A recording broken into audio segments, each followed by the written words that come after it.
From the Ben Pixel Studios in Las Vegas, Nevada, this is Phone Booth Fighting, a free weekly podcast with the two-time UFC heavyweight champion Frank Mir and the two-time funniest comedian in Reno, Nevada, Richard Hunter. That accolade is getting further and further in the past. I need to win something else so I can keep up. Yeah. It's Phone Booth Fighting, and as I said, we do this each and every week for you guys, covering the world of mixed martial arts and so far beyond. Speaking of the beyond part, Frank, Billy Bob Thornton will be joining us here a little bit later in the show. Good friend of ours, guy who just celebrated a birthday a couple of days ago, and he's coming to town with his band, the Boxmasters. They got a new record out. So before we get into all that, though, Frank, tell everybody, if you will, about the Amazon banner on the front of our phoneboothfighting.com website and why that's important. Well, it's one of the easiest ways to help us here at the show. By doing the shopping that you're going to do on Amazon, by going through Phone Booth Fighting first and clicking on our Amazon banner.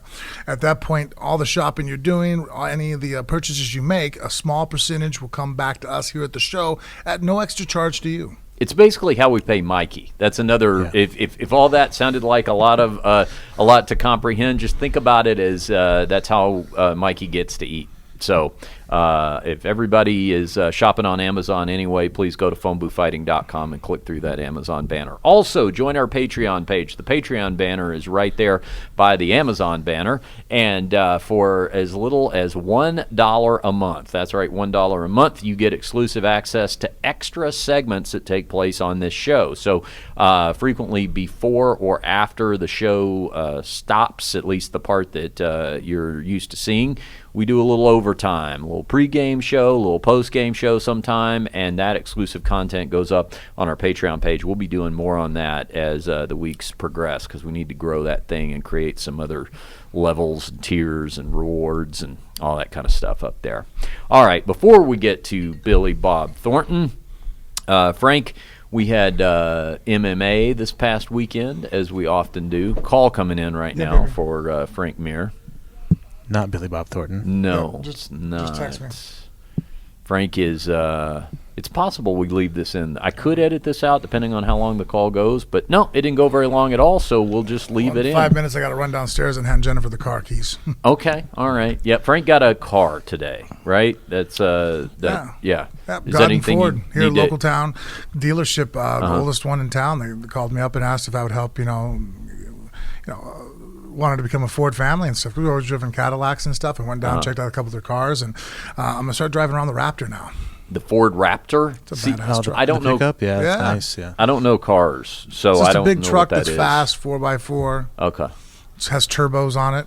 It's roomy, so it fits the whole Mir clan. Yeah. I don't know what a turbo is, but it sounds powerful. Yeah. There's more than one. You said there's plural turbos on it. Twin turbos. So you got one on each exhaust. So what it does, it speeds up your exhaust. So exhaust comes out of the engine, comes out of the manifold. Yeah. Your turbo is at the end of the manifold, and it's like basically a super spins the exhaust and pushes it out faster.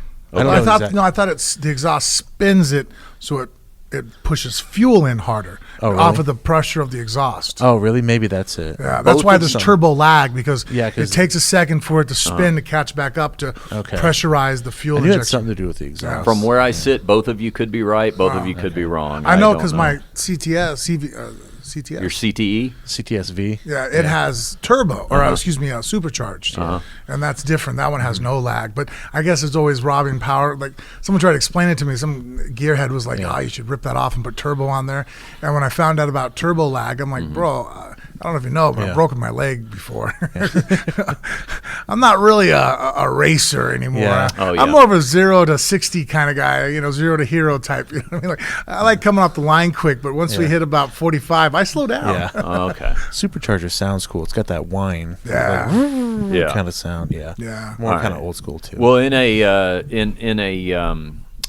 desperate effort to contribute somehow, some way to this conversation, before we get into our MMA talk, Mikey, maybe I ought to tell Frank what I was telling you before the show started about the very uncharacteristic little bit of road rage I engaged in. Oh, yeah. Well, I got to hear the story, but I got to go downstairs. Frank will like this. All right, Frank's leaving the show. No, I So want to hear this. Oh, you are coming back. So okay. we got to edit this. Okay, all right. So Frank is walking down to hand some car keys off to Mrs. Muir. You know when Frank's going to get really popular as speaking as a guy with a pickup truck? Around the end of the month and the beginning of the month. Oh, you're the pickup truck guy. And look at Frank, 6'3", 265, pro athlete. He's going to be very popular. Hey, Frank, what are you doing this 31st? Yeah. What are you doing on the 1st? Yeah. Hey, I've got a armoire I need to move, and it won't fit in the back of my Celica. Yeah. Huh? Oh, yeah, all right. All right. Okay. Oh, we'll pause it. Everybody's coming. All right. Okay, so quick story before we get Billy Bob Thornton on with us. I did something that I never do. I totally atypical behavior for me, Frank, I would venture to say.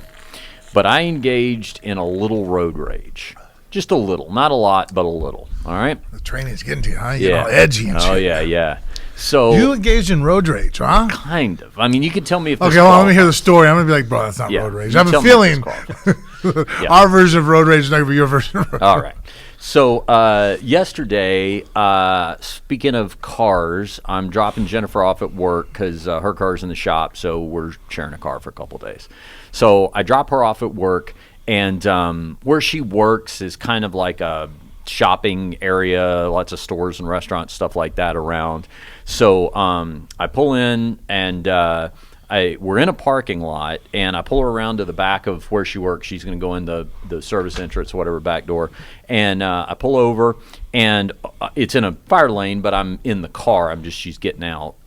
So I pull over to the right, and then on the other side of this, it's not a road, but it's the part of the parking lot everybody, the thoroughfare or whatever you call it, everybody drives through. On the other side of that road is a large truck, like an 18-wheeler. I think it's like a produce truck or something. It's unloading some product at whatever store it's going to. But in between that truck and my Prius, there is plenty of room to drive a car through. Okay? So I pull over. She's getting out, and the whole process of her getting out took 7 seconds. I mean, this is not she's sitting there, we're having a conversation, we're holding up it wasn't anything like that. It was like pull up, stop, grab her lunch bag and purse, okay, see you after work, whatever, bye. Whole thing took 7 seconds, no exaggeration. But within that 7 seconds, as I pull up, a car pulls up behind me, and the guy honks. Doesn't lay on the horn, but it's the irritated honk. It's like, why are you stopping here? Well, she gets out of the car, she goes into work, and the guy pulls around me in that space that's enough for a car to go through. No problem, no cars coming the other way. We're not holding up traffic. There's no other cars around there. And as he pulls beside me, I kind of do the look at him, like, what was that? And he kind of looks back at me. Now, let me paint a visual for you. The guy, he looks kind of like Mikey. He's got the big beard. Very handsome. Yeah, exactly. Yeah, husky dude. What would you be called again? Aren't you a bear? Yeah, he's a bear. Yeah. Yeah, this would be another bear. But he had, But this is a grumpy bear. Not a pleasant, happy bear.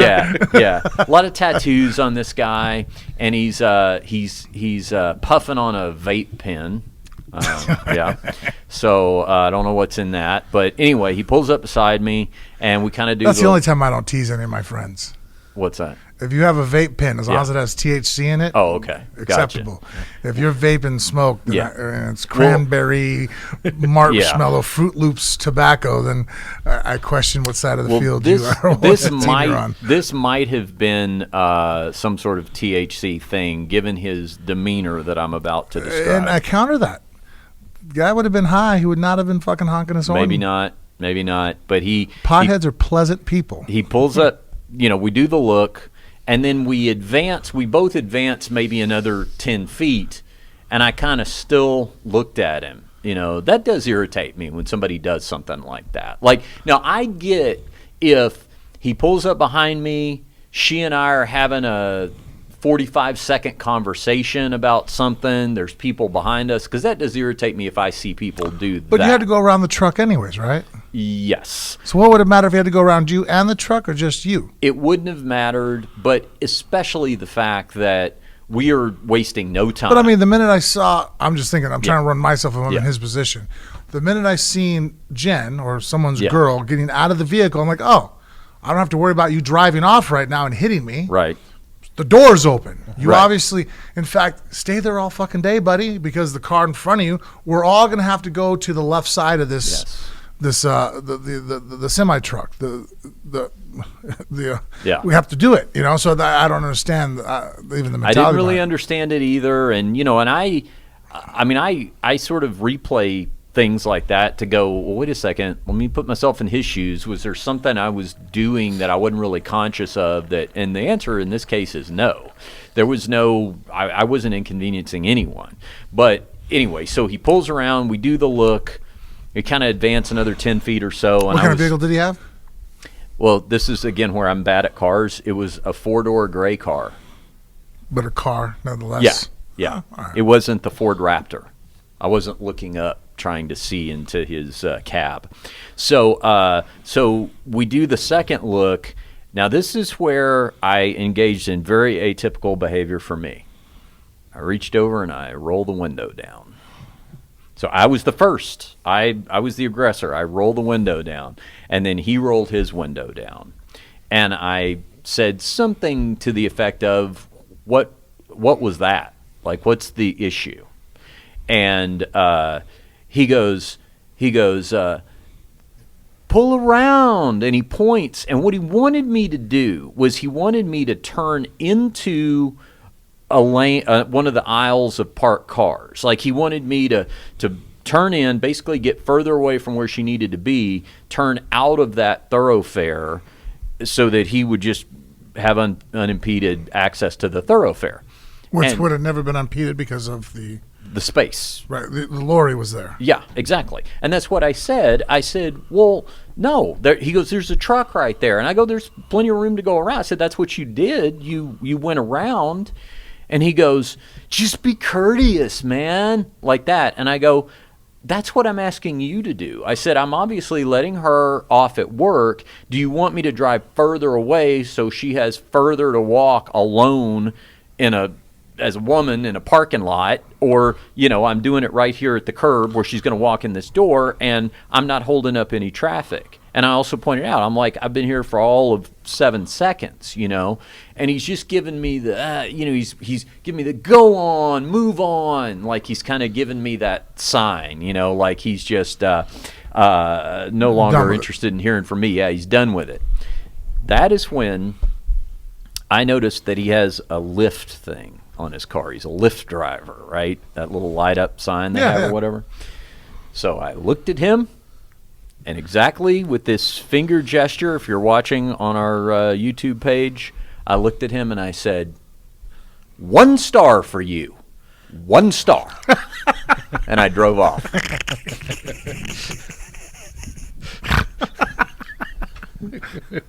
I thought it was pretty good. That is. That's pretty creative, Most people are like, fuck off, fuck you, suck it. You know what I mean? Like, 1 star.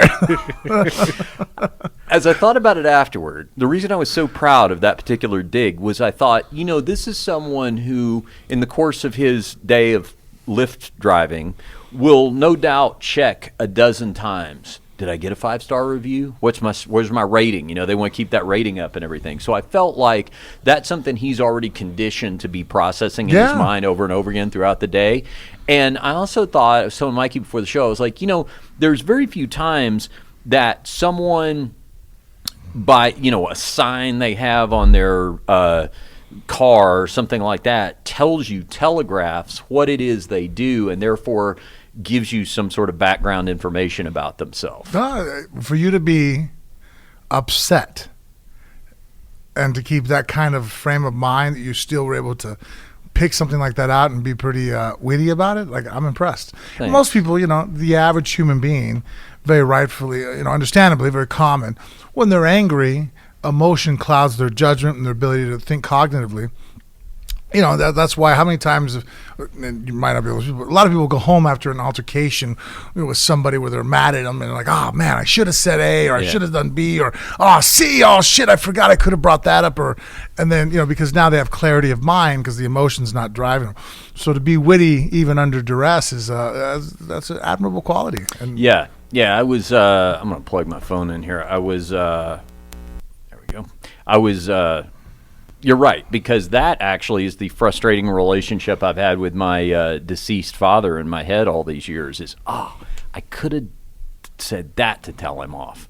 Like I could have. Now the opportunity's gone. They always say, listen, if you never know what tomorrow brings, so tell somebody how you feel about him now. I've always felt that way about my dad, but in the opposite sense. Like I let him off easy. Yeah, you want to tell him how you felt, but I told him. Not the way they're thinking you want to. Yeah, I told him, but I've thought of some more stuff since he's been gone. So I'd like to have that opportunity. And anyway, I just, I patted myself on the back for that. Because I was thinking, like, the other thing, too, is there was a shift in the dynamic of, like you said, the typical escalation that people think is going to happen is somebody's going to get the finger or something like that. And I felt like I swerved him a bit, where I was just kind of like, you know what? Did you stay long enough to see if he laughed? He looked stunned. He kind of froze for a minute, which made me happy because I did it exactly like that. I tagged it with where I did the, you know what, 1 star for you, and then it was like a 1 Mississippi, and then I tagged it with 1 star, just like that, and drove away. So that would piss me off because I would have laughed. I'd have been like, that was good, dude. Yeah. That was good. It's also such a curveball when you're in road rage. You're really expecting a, fuck you, cocksucker, pull over. Yeah. Or it's like you want to get out, but it's just that you get that and you're just like, it's I like it. You don't know what that was good. All right. Well, I hope that ruined his day. Frank, joining us on the line right now, our good buddies, the Boxmasters. Billy Bob Thornton, we call him Bud, and also J.D. Andrew. And the Boxmasters have a new record out as of about a couple of months ago now. It's called Spec. They're going to be here in town in Las Vegas. They're out on the road in a couple of days. We'll talk about that show in a second. But they're checking in. My understanding is, guys, it's an Applebee's parking lot. You're in the tour bus, and whereabouts are you? We're in Palm Desert, California. Mm-hmm. We just came out of Texas. Our last show was in Texas, was in Midland. We started in New York City on July 2nd. We worked in Pittsburgh on July 3rd, had the 4th off, and then we did 16 in a row without a day off, and then we went through the Midwest and the South and down through Texas. We had 12 shows in Texas. And last night we stopped over for the driver to sleep in Lordsburg, New Mexico, and now here we are in Palm Desert. And it's a lovely 102 degrees. No, 108 degrees. Oh, 108 degrees. Sorry about that. It feels like it's 102. But, yeah, okay. Well, I don't know if now's the time to tell you or not, but we can beat that. So when you see it, nice. we see you here in a few days. You'll be wishing for 108 again, Frank. That right there, Frank spent his whole life fighting in a cage, and he's fascinated by my stories of the old band days and what life on the road was like. Those guys just gave you a snapshot there, Frank. I'm impressed. I mean, that stint right there, saying 16 days in a row. Like, how do you guys on day 11, day 12, day 13th? Is the energy starting to lag, or you like you have tricks to get yourself going, or you just have to bear down and be mentally tough? You do. You may feel like hell in the day, but by the time you go on stage at night, you just work yourself up into it, and you go out there for the next 2 hours, and you get through it. And nobody would ever guess that you were wasted, but then once the show's over, you come back to the bus and you just lay down and think you're dying. So it's not that different than what you do, Frank. Yeah, but so far I haven't ever had to fight 14 days in a row. Yeah. And by the way, just so you know, every now and then we get punched in the face too. I don't know. The other thing is, Billy's painting this picture of, you're just returning to the solitude of this bus. I went on that bus one time after a show, and Ron White was on there. That wasn't. I don't think anybody was going to bed early that night. I remember he was telling jokes and such. Well, when Ron's around, there's not a lot of solitude. No, I don't think so. The guys are got a couple shows in California over the next couple of days, and then they'll be here in Vegas this Saturday night at the Red Rock Casino. And I tell you, this is a return engagement there. You guys were at Red Rock last year, and I'm assuming it's the same room that you guys are playing. I think that setup, for all of our Vegas listeners, if you're coming out to the show Saturday night, is really the perfect size venue for seeing a band. It's not small, but it's also not too big, and it's got good sound in it, and every seat's a go. And you guys know what I'm saying. I mean, you played enough gigs over the years. You know when something's too big, too small, or just right. It's kind of that Three Bears theory, That's what JD's wife tells him all the time. Now, the good thing, since we have been there, we know what to expect, and we look forward to it, because you're right. It's more like a club inside of a casino. Yeah. And, a lot of the casino shows you play, it's a bunch of folding chairs in a giant ballroom sort of thing. And, the people that are there are, comped, and they're just there to see whatever kind of show is going to be in town. But thankfully, that place, is small enough, and they do, sell tickets. So it's a crowd that wants to see you there. And so, we really like that we have people that want to come see us. And, that's makes the show 100% better for us, that we can get out there, have a crowd that's with us from the get-go, play our show, have a good time. Yeah, obviously you guys did mess up the place so bad last year that they weren't willing to have you back. Right. So that's exactly. A good sign. Yeah. And I got to say, while we're on the subject, that hotel room I had, because you and Frank you came up there and saw us there, and that's one of the better hotel rooms I've ever been in my lifetime. And Red Rock has really great, amazing rooms, and everything in that room was run by an iPad, if you remember that. Yeah. And I'm an idiot when it comes to anything like that. And I went into the bathroom, and I realized that it had a panel of buttons on the wall, and I didn't know what any of it meant. So I bent over to look and see what it all said, because I don't have the best eyesight on earth. And I bent over to look, and the toilet seat hit me in the head. So when you get close to it, it automatically opens, which was pretty fancy. But I have to say, it had a pool table in it. It was... You can't beat that place. Boy, I got to ask Billy, because you probably, somebody who's traveled more than even I have, right? Have you yet to have to take a pee in the dark because you can't figure out? That's happened to me overseas and stuff. Not being able to figure out the bathroom quick enough. Oh, yeah. And I'm like, screw it. I'll just figure it out in the dark. and then I'm going by like echolocation. I'm like, oh, shit, I'm missing. Okay, I'm in. It's beautiful and high-tech and amazing. We loved it, and can't wait to play there again. Boy, I tell you what, a less honest broker than you, Billy, might have had a good lawsuit on their hands, getting whacked in the head by that toilet seat. We're big on those kind of. In fact, you come to Vegas at the airport, you'll see billboards like some ambulance chaser bought the domain injuredinahotel.com for situations exactly like that. Goodness. Well, the good news here is that I'm making it sound more intense than it was. The toilet seat opens very slowly, but at the same time, I'm really slow. So I couldn't get out of the way, Your reflexes aren't what they used to be. That's right. Boxmasters come to town this Saturday. Now, what is it like? I was thinking about this, like, how do you describe when when you think about the old days of, bands are coming to town, I remember, the old stories of like what it was like when Black Oak, Arkansas came to town. You had to like lock up your daughters and stuff like that. What happens when the Boxmasters roll into town? What's the first and second thing? What, you have to lock up your grandmothers. Yeah.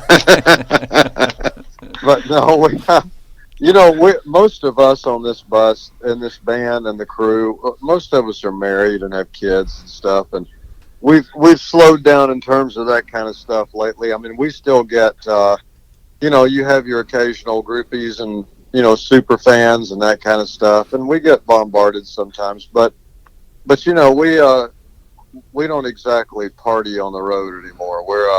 We're more about the music and about the show, and if we do a good show and the audience likes us, we're very satisfied. And I don't know, it's different than the old days. But I played back then. As a matter of fact, I was in a band that opened for Black Oak, Arkansas when I was a youngster. Oh yeah, and I remember those days very, very well. Okay, tell me, set the scene for us. Tell me what you remember.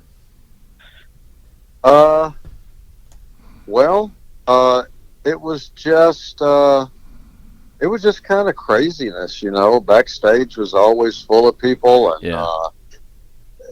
of course, we lived in a different time then. It's not like it was then. Back then, it was kind of a free for all. But and I worked as a roadie quite a bit too for several bands, and those days were pretty crazy. One of the myths, though, is that they said, well, when you worked as a roadie, you must have got all the girls, right? And that wasn't true so much, because, once the show was over, we had to pack up all that stuff and load it in to the trucks. And then we would drive to the next town. The band got the benefit of the whole party atmosphere a lot more than we did. Sure. And for those who don't know, I mean, we go way, way back with the Boxmasters, even before Frank and I were doing this show together, from back when I was still in Dallas. But Billy is a musician who turned into an actor, not the other way around. And I think that's always an important positioning statement, because people may not realize. I mean, you're talking going all the way back to the 70s. Being on the road with bands, playing in bands, roadieing with bands, and all that kind of stuff. So you brought all that to the table, even before you became known as an actor. And speaking of the music, the band has a new record out. It's called Spec, and it's a great record. You guys just keep turning out these good records. And when I streamed it, and I had to do that because I've got to order the vinyl online unless you guys are carrying any with you. But no, we absolutely are. We have. You are. Okay. We'll set you up with one of those when we see you Saturday. Cool. I'm going to pick up my vinyl, but I streamed it, as you do, off of your iPad, like Billy was talking about, or whatever you have. And the thing pops up with all the albums in the little montage picture. And it just kind of hit home with me, guys. I was like, man, you guys have been so active and so prolific. I mean, all these years, but especially just in the last 3 or 4. You forget how many of these releases have come out, And for you guys, is that just something that happens? I mean, was that always the intent or the goal, or do you just every time you look up go, doggone it, we got a whole new batch of songs, and we're going to have to put these on tape and get them out sooner than later? Well, we are guys that love the recording studio. We love to write songs. We love to record them. We love that whole process. And, honestly, if we could stay in the studio all the time and not have to tour, then we'd probably do that. But since there's you can't sell enough records these days to actually support yourselves and your family just selling records. Touring's a kind of a necessary thing, which we love to do. We love to get out there and play, but at the same time, we're also homebodies that like to stay home and play with our kids and then record songs. And so, one of the good things about touring is that's when people see that you have records out and that they're for sale and they can pick them up. And so we've kind of made sure that every time we tour, we have a new record, because we see a lot of the same people over and over, and they're always with us kind of, 100%. So we want to make sure we have something new for them that they can check out. And so that's why we always have a new record, because we have the material as well as the ability to always be cranking stuff out. Yeah, and we talk about some of these tracks on this record. You know, the Boxmasters have always been about a nostalgic sound. The harmonies that are reminiscent of a lot of music from the '60s, and this record definitely sounds like that. Now, the album, I'll ask you this first, though. The album is called Spec, and Billy, I've got here in my notes that this was originally intended to be a musical based on the life of Richard Speck. Do I have that right? Not quite. Oh, I don't. Okay, somebody's got to update the Wikipedia page. No, I think what you read was it's a record that's exactly the opposite of the life of Richard Speck. Yes, it is. Yeah. And we'll enjoy a lot more longevity. That's right. No, but in all seriousness, you know, the record opens up with the track "I Want to Go Where You Go," and that right there, signature Boxmaster sound. I mean, if you haven't heard the band before, you stream that one track, you're like, okay, this is a lot of what this band is about. But then, you know, the record stretches out a bit. I mean, third track in, "Shut the Devil Up," I'm hearing a tuba for the first time. Is that Teddy blowing on the tuba? Who's playing the tuba? Yeah, that's Ted. I knew it. It was just a guitar and a tuba and a voice. That's all that's on that track, and it's that song's political in nature, just like a couple more on the record, such as "Let the Bleeding Pray" and "Watching the Radio," which the two songs we're playing off the record are "Let the Bleeding Pray" and "Watching the Radio." Okay. And so we're very proud of those songs, and of course it was.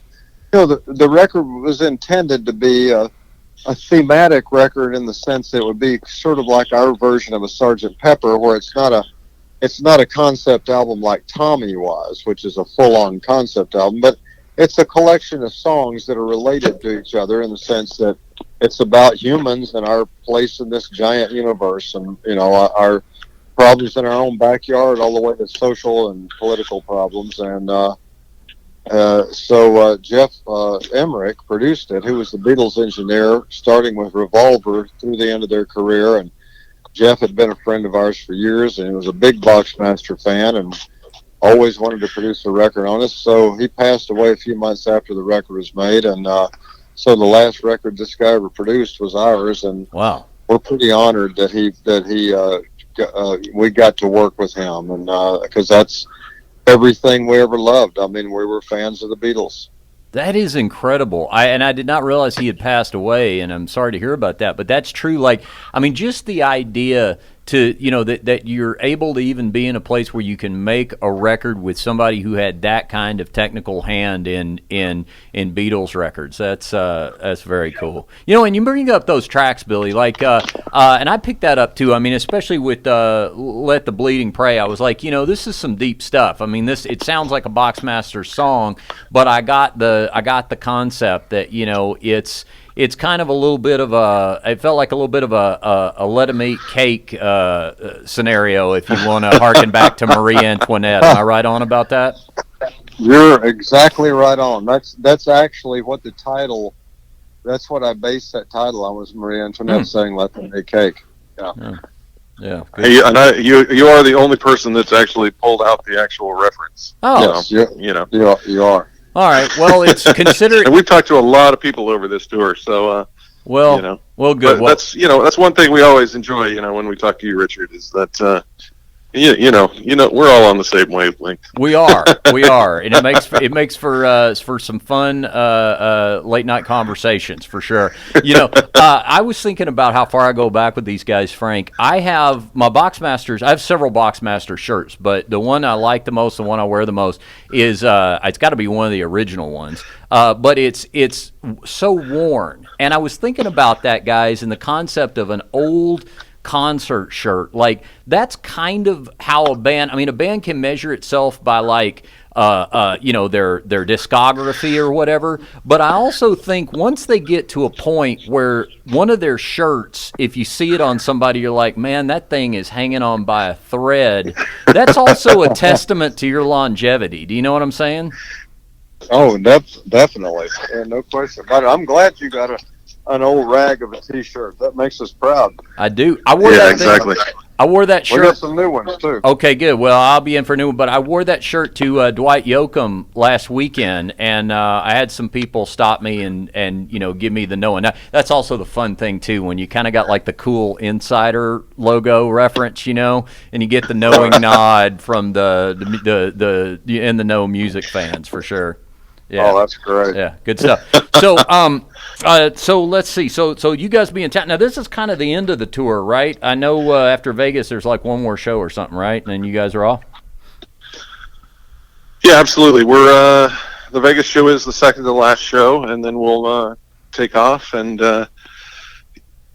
figure out what the next run's going to be. But right before the tour started, Billy and I finished kind of the next record.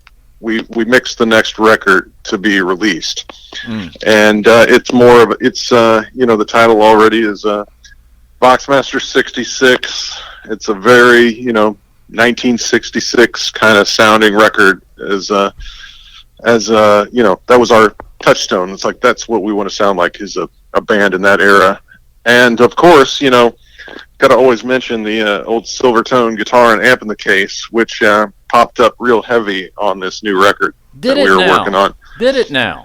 Oh yeah, absolutely. We made sure and had that guy, front and center in a lot of these songs, and especially a song called Garage that we are playing on this tour. So you'll hear it Saturday night. Love it. It's it's one where we really made use of that guitar and amp, and on a bunch of these songs we really wanted to have that kind of garagey feel, and so we popped it out. I saw another one. I went to a music store in Indianapolis, and they had an amazing bunch of old amps and Silvertone stuff, and they had that same guitar and amp in the case, and they're worth a lot of money these days, bud. Yeah, hey, no, I'm glad you guys are out there with it. What the guys are talking about, if you don't know, years back, I gave them a old Silvertone guitar, and that's really cool. I'm real flattered it ends up on the record. I can't wait to hear that, and I'll point it out and brag to people about it and stuff. So that's really cool. You know what I was thinking? I love this concept that you guys always have kind of that next record in the chamber. You know where you go. You know what it is, Frank? I've applied this type of approach to dating over the years, where because I'm so insecure, what I do is you figure with your girl, you always make plans in advance. Like you book a vacation 3 months from now, so if she's thinking about dumping you, there's always like a 3-month interval she's got to get to, and you just keep chasing that carrot. That's a good way to stay together, guys. That's great.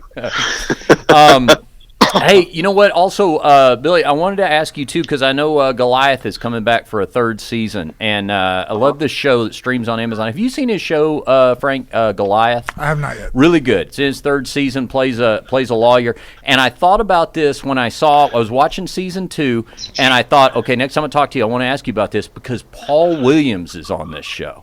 And I'm like, man, of all the people that you could just have incredible musical conversations with about everything this guy's done. I don't know if you guys knew each other prior or anything, or what was that a relationship you had before? Or did you just get to know him on the set?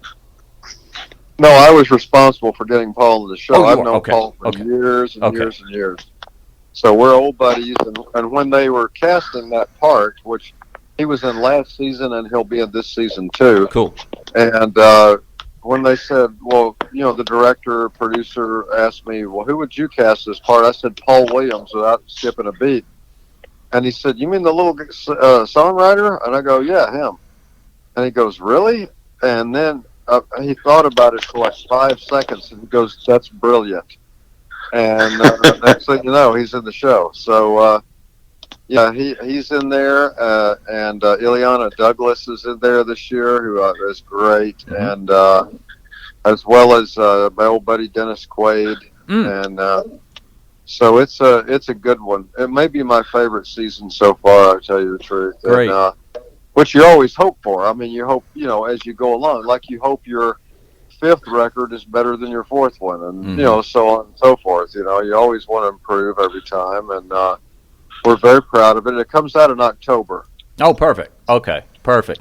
And it seems like you guys have really gotten down this, and it's sort of what I was alluding to earlier. But before we get out of here, I'll just talk about this for a second, because a lot of people may not realize. You mentioned earlier, it's not like the old days where you made a ton of money selling records and stuff like that, and especially operating on this level where you're going to continue to put out quality records, you're going to tour and really have a sustainable band year after year after year. I mean, this can be a really big undertaking, but it seems like you guys, I'm sure through a lot of years of experience and trial and error and things like that from your past, but it seems like you guys year after year kind of have it down. I mean, I'm sure there's ups and downs and stuff, but does it kind of feel like that? Like after, a number of years, you guys at least kind of have the blueprint, the rhythm down of how it's going to work summer to summer, tour to tour, recording session to the next? Oh, yeah, definitely. We've been together almost 13 years. We've been touring for 12. Mm-hmm. And, we've never done it on a really big level. It's always been very DIY. And so, it's always, okay, this person's going to have to do this as well as, play the drums. They're going to have to deal with the merch. They're going to, it's just always, the bass player has to be the tour manager. The front of house guy has to be the production manager. It's always, okay, how many different hats can we put on people and how many can we do ourselves? Mm-hmm. So it's always learning what aspects can we physically handle and what do we need to have somebody else do. And so it's a lot of work, but yeah, it does get easier as time goes along. And also, it helps to have made friends like you along the way, to where we have people that we can call up and say, hey, Richard, we're going to be in town. We'd love to get on your show and, help promote us, or, promote this show. And so that's one of the big things, is just having relationships with the venues, being at places we played before, with the radio stations, with newspaper reporters and things like that. Yep. Every year it gets a little bit easier because we know a few more people along the way that can help us, get this thing out there. It takes a village. Each year, exactly, and each year things get a little better. There's there's more people at the shows than there were the year before, and some places we've never played before. Amazingly, we had amazing crowds, and so and other ones where we had been and we hadn't sold out before, we sold out this time. So each year it just gets a little bit better, and we keep pushing forward, and we're not going to stop. We've got grand plans for all sorts of things we want to keep doing. So we're going to just keep at it, and this is what we love to do. So. Well, why stop? I'm so glad to hear it, because we need to make some more memories together. That's the way I look at it. Absolutely. I always figure I may not have the most money in the nursing home when I'm retired, but I'm determined to have the best stories in the day room. You know what I mean? I'm going to outtell anybody else. The website is theboxmasters.com. You can see the remaining tour dates. The merchandise is up there. The link to the records. You go on and give the boys a good review on Amazon. That always helps, and there's even a VIP meet and greet if you want to meet the guys at one of the shows, and we'll look forward to seeing you this week. Hopefully, Billy, they give you that same good hotel suite. Frank, do you remember, this is funny, Billy, you mentioned that how nice those rooms are, because after it might have been after your fight with Andre Arlovsky. I'm trying to remember which fight it was after, but Frank fought here in Vegas, and he was staying at the Red Rock, and if it wasn't that suite, it was a very similar one to it or whatever that he did the after party at. But guys, I got to paint this picture for you real quick, because the thing about the UFC is, even when you win, a lot of times you look like you lost. You don't come out unscathed a lot of times. And Frank's wife threw this big thing for friends and family and everything, and there's all this great food and buffet laid out and everything. And you walk into what looks like a great party, except right in the middle of the room was Frank laid on the pool table like an old Southern wake. Like he looked like a dead body that had been through a car wreck or something. He was so marked up, and everybody just enjoyed the party around him. You remember any of that, Frank, or were you sleeping through it? A little bit? Yeah. Catching up. Yeah. All right. Good stuff, guys. Frank and I, we've been trying to schedule a fight for years now, and they just won't come up with enough money for us. I mean, I think if they get us anywhere over $30 million apiece, I think Frank and I are finally going to throw down. And I've heard rumors that the money's out there and that they're thinking about it now. So sometime after the first of the year, you might see me and Frank in the ring. $30 million, I might come to your house and beat you up.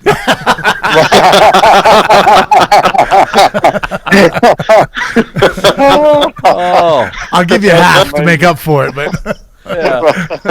Oh, it's fantastic stuff. All right. Well, hey, and happy birthday, Billy, from a couple of days ago. I know it was your birthday. Oh, thanks, buddy. I appreciate it. Yeah, Frank put up on his Instagram that picture of you demonstrating the chokehold defense technique for happy birthday greeting. And Billy was nice enough. If anybody saw Frank's birthday video from a couple months back, Billy contributed to that. So that was nice of you. We appreciate it, man. Oh yeah. I invented the chokehold back in the 1920s. Oh, is that right? Yeah, is that right? Yeah. Oh. Well, the godfather of the chokehold there, Bud Thornton from the Boxmasters. Well, guys, we'll let you get back on the road and keep heading towards Vegas, and then we'll be seeing you on Saturday. We'll have a great time together. I can't wait to see the band again. All right, guys. Always great talking to you guys. We love you both. Absolutely. There goes J.D. Andrew and Billy Bob Thornton, Bud Thornton from the Boxmasters. All right, Frank, so a little MMA goes down over the weekend. Colby Covington's star continues to rise. He shuts out Robbie Lawler on the scorecards in Newark. 10-8 round, at least one of them on a couple of judges' scorecards. And, when we previewed this fight, we talked a lot about this coming down to not only Robbie Lawler's power, but also his takedown defense. Yeah. And in this fight, Covington just seemed to, through sheer volume, outstrike him on the feet, and also through sheer volume of takedowns to the tune of 10 double digits, seemed to nullify Lawler's takedown defense. I didn't think there was a point in the fight where Lawler was ever really in danger of getting finished, but it was also one of those fights where it's like, I think I see the eventual outcome coming unless he just gets lucky and lands a big one here. Yeah, I was impressed with I thought that Robbie, honestly, when we previewed the fight, Lawler's defense has always been really tough. I mean, he's gone against, Riggs, who's, a national champion wrestler, and he couldn't put him down, and even when Robbie does get taken down, he bounces right back up, and usually the person doing the takedown is more fatigued from their effort, and ends up leaning more in favor of Robbie being able to land some better shots now because now they're tired. I couldn't have guessed, and I don't think I would have guessed that Covington's takedowns would have been that aggressive, able to put that much volume behind the punches to takedowns and going back and forth and being that relentless.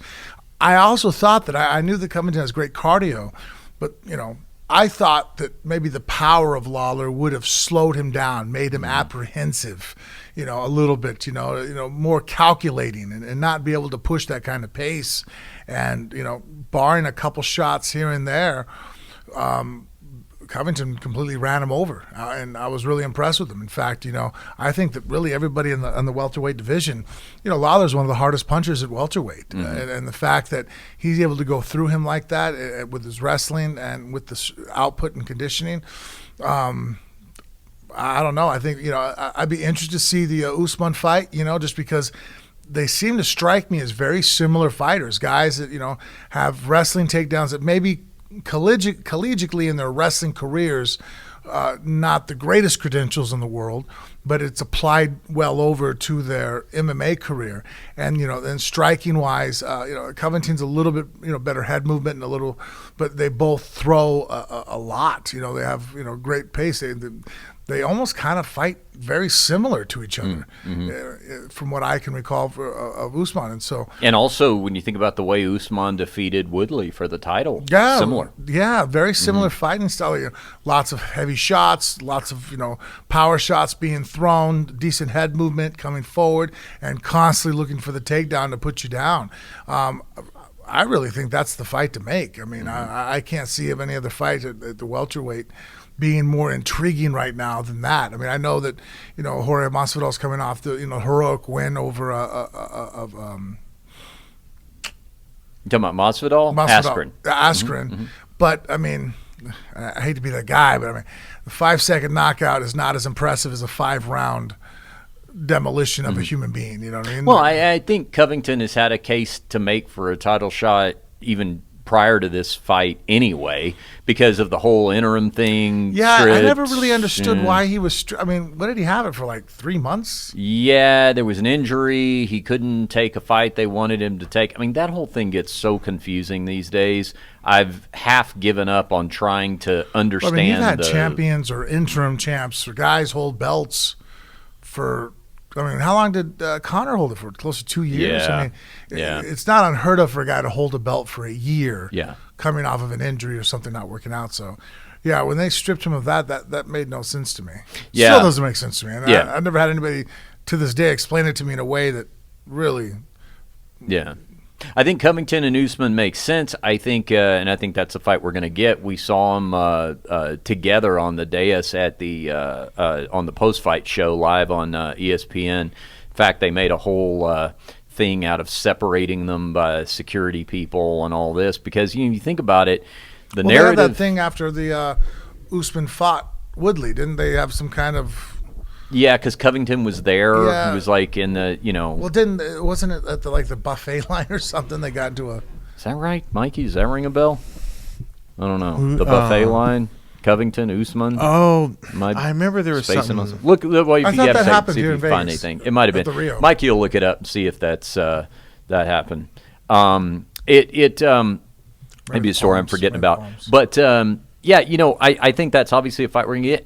And the thing is, through all of the Covington antics, whatever you think about those, from a promoter standpoint, this is all kind of lining up nicely because you are talking about two fighters, similar styles like you said, but also not the one-punch knockout kind of fighters that are easier to build a fight around.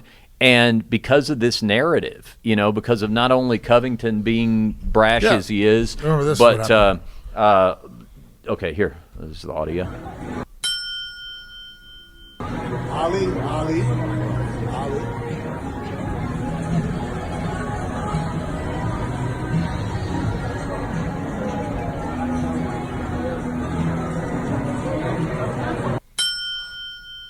All right, here's now this is Ali Abdelaziz, who is Kamaru Usman's manager, getting in the face of Colby Covington.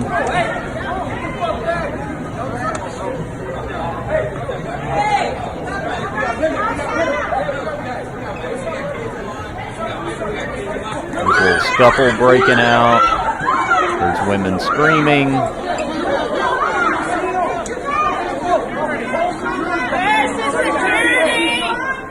Calling for security.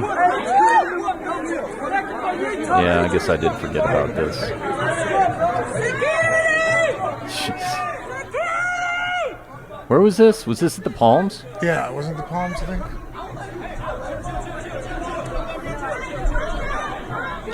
I like how Ali, if everybody cleared out of the way, dude, you wouldn't be doing it. You're like that dog that barks until you let it off the leash. Yeah. And then you're going to get real quiet real quick. I don't know Ali personally. I see him, say hi to him or whatever.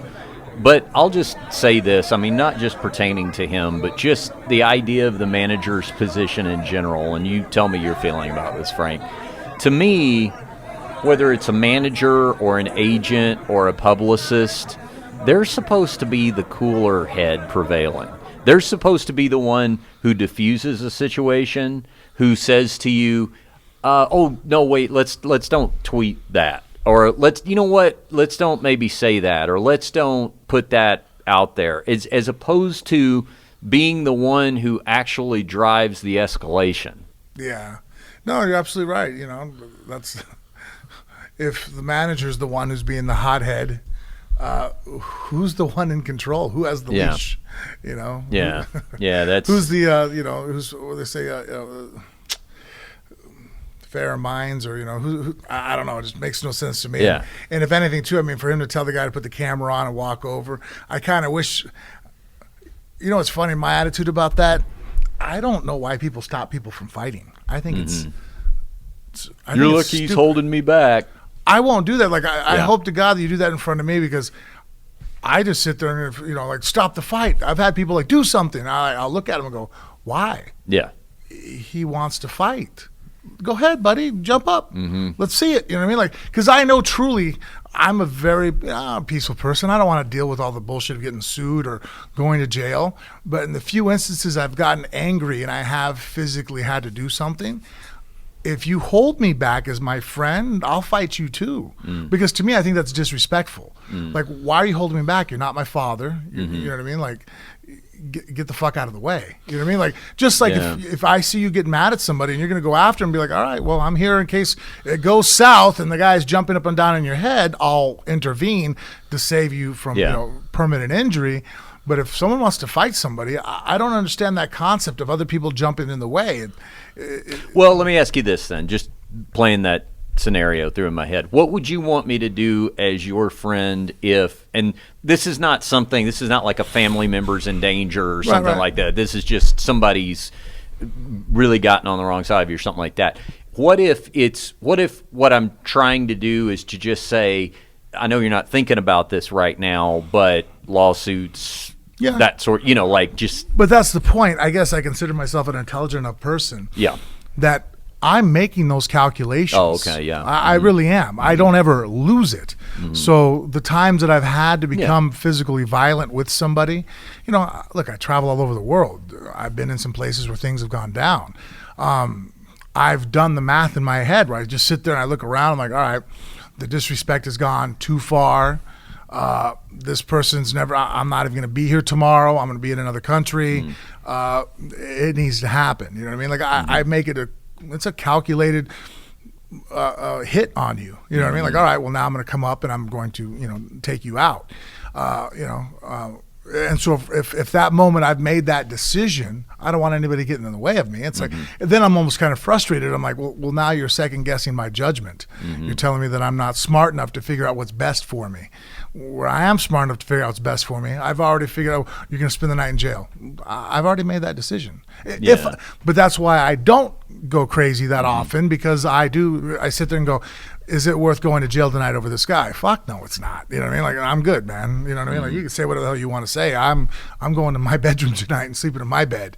But there are times where sometimes it's called for, where I have no choice. But it's like I look at you and go, well, tonight when I'm sleeping in jail, I'm going to sleep with a smirk knowing that you're in the hospital. Yeah. Well, and also I think that is predicated a lot on reputation. Like, in other words, if somebody is known as the opposite of a hothead, if somebody is known as somebody who really thinks things through and they're still that upset, then you're like, okay, well, this obviously is an extraordinary circumstance, as opposed to, oh boy, all it takes is one wrong look. But then again, on that note, if we have a buddy that's constantly doing that, let's just say I'm hanging out with somebody, I kind of get out of their way. I'm like, you know what? This will regulate itself, because I feel that so many people like Ali there depend on the other fact that's like, okay, well, you chose here. If you really wanted to get a motherfucker, then why don't you wait till he's walking, there's no one around, and now you want to get them. Yeah.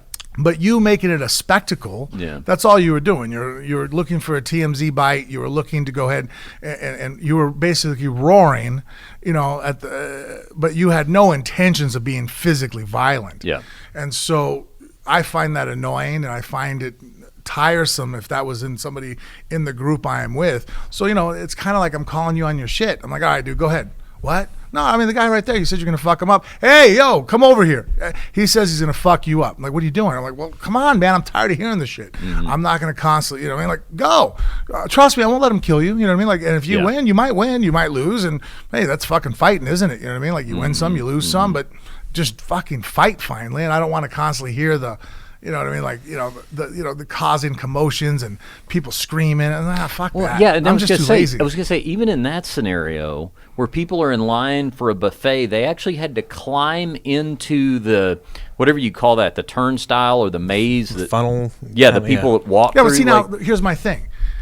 100% that guy didn't want to become physically violent because he announced himself as he was going over there. Now, I know that when I want to become physically violent, you know what I'll usually do? Hey, you know what? I'm sorry, man. Shake hands. It's all okay. I've done that to guys before. I put my hand out. I let you know that, hey, it's cool, man. I'm sorry. So that you let me get close enough to you. Everybody around me lets me get close enough to you. And then I'm immediately going for your throat. You know what I mean? Like, boom, done. I got you.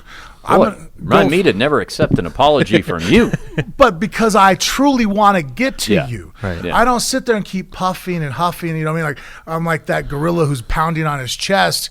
I'm trying to scare you now. But if you truly want to get somebody, I don't want you to know that I'm coming. You know what I mean? And for whatever reason, because we bumped each other and drink was spilt at the bar type scenario, and it's already escalated, now I can't sneak up and grab you. Okay, well, now how do I get close to you without you being ready to fight me? Because, I mean, look, it's a street fight. It's all about taking every advantage you can. There's no such thing as cheating. It doesn't exist in a street fight. You know what I mean? Like, if you're really in an altercation where somebody is there, it's like, there's no cheating. I'm going to hit you behind the head without you looking. You know what I mean? Like, I'm going to try to get you as quickly and as efficiently as possible and put you down. That's the mentality you have to have. So somebody who's pounding their chest, I'm coming for you. It's like, no, you're not. I would almost dare say, everybody, hey, everybody get the fuck out of the way. Watch what happens. Yeah. This pussy ain't doing shit. I saw a fight break out one time on the street. It was at a St. Patrick's Day parade, so lots of drunkenness and all that, and just a whole street with bars, and they had sounds like a real technical fight was about to break out. Yeah, right. I'm definitely laying the groundwork, and so a lot of the bars had like temporary fencing around their patios, right? You sit out there, watch the parade, whatever, but then that way their patrons are still on their side of the fence. So I saw this guy, and somehow he had gotten in this war of words. He was on one side of the fence, and the other guy was on the other side, right? So the guy who's on the inside, who's on the bar side of the fence, is just sitting at his table, and he's like, well, come over here, do something about it. Come on, do something about it. And the guy on the street side of the fence is throwing his leg over the fence, but he's so drunk he can't climb the fence, so he keeps sliding down the fence. And after about 3 tries, he stands up and he looks at the guy and he goes, "You're lucky this fence is here, because if it wasn't, I would kick your ass." All right. Speaking of bad things happening on the street in a whole another context, Frank, we have another couple of mass shootings to talk about. Yeah. We have talked about this so much, and you're always somebody I want to talk to about this sort of thing.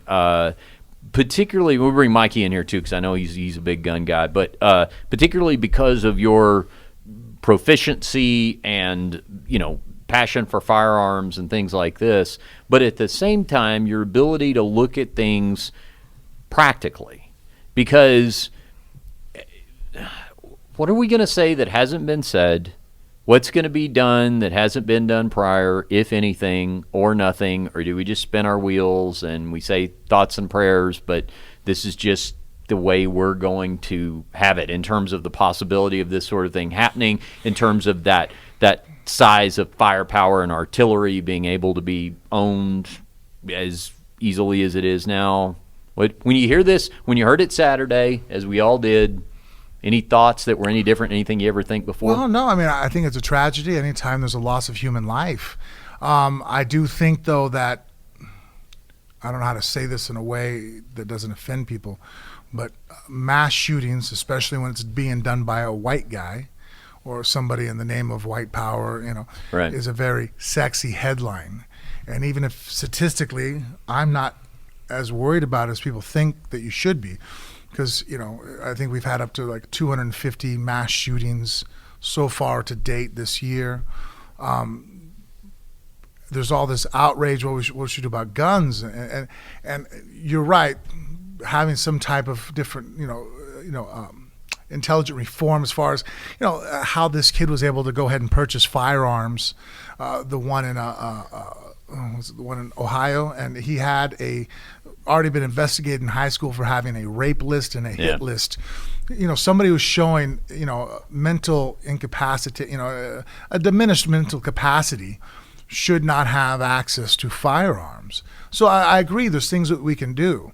But I just, at the same time, I'm that guy that, people are scared to death of fighting. And they'll drive to the fights to watch me fight, think that I'm crazy as hell, but they drove there with no seatbelt on. And it's like, you do know your chances of getting hurt or being killed in a car wreck much greater than what is going to happen to me. And you can start going off of different factors. We'll say, well, there's not as many people fighting as there are people driving cars. I'm like, well, what about food? You know what I mean? I'm like, obesity and heart disease is the number one killer here in the U.S. I don't see us banning McDonald's anytime soon. You know what I mean? We're not trying to go through there and go, hey, without a doubt, I have proof that hamburgers will kill you. Right? I mean, they're not going to kill you in one shot, but over a long enough period of time, people are dying from diabetes and dying from heart disease, and I have to fit the bill because they're going to UMC and they don't have insurance. And as a taxpayer, where do you think that the city or the state hospitals are getting its finances from? But no one wants to have the same outrage in that direction, and so I hear these things, and I do hear, hey, look, it sucks. I do, though, try to look at the positives of what I can do to correct myself. And then people go, well, they don't have this problem with England. Look at the gun control. I'm like, okay, we could start going back and forth and picking different examples, but it really is apples and oranges because, look, last time I checked, you can't own a gun in Mexico either. Mexico has very strict handgun laws. If you want to own a rifle to go hunting, they got to have it locked up. There's just, I have friends that live there and they have to jump through hoops to keep their rifles and shotguns for hunting purposes.